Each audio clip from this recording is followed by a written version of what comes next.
Ini adalah sambungan daripada kesesakan lalu lintas di Melaka. Kami dah 2 jam berada di jalan raya. Dah bila boleh sampai ke destinasi? Al-maklumlah.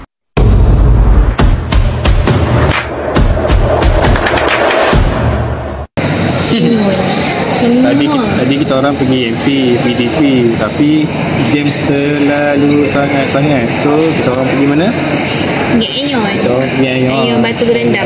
Lepas tu nak makan pun susah, nak parking pun susah. Semua susah lah, jadi duduk rumah tu lah. Nak lah. tengok wayang pun susah. Ni nak makan pun kita orang dah tunggu lama dah.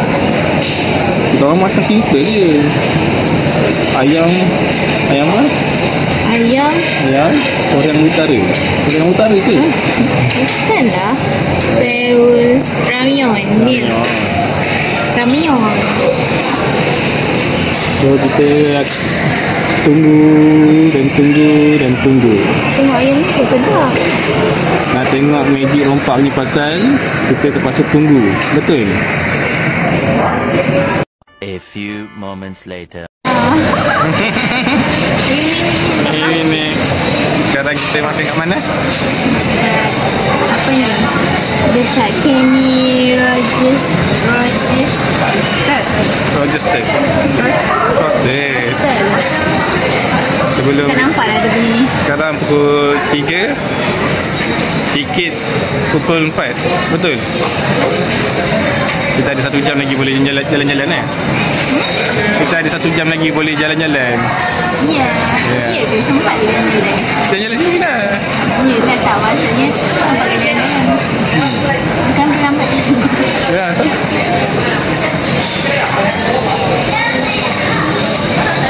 One eternity later.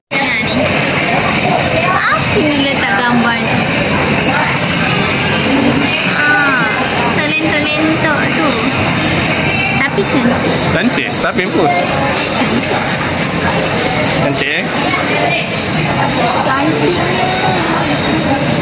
A few inches later. Orang kita tengah tunggu apa? Wayang. Nak tunggu nak masuk Masuk wayang.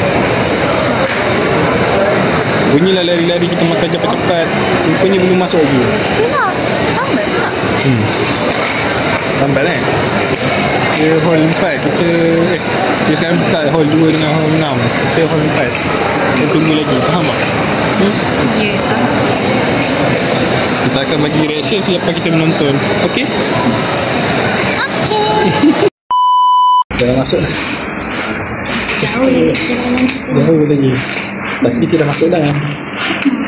Let's go.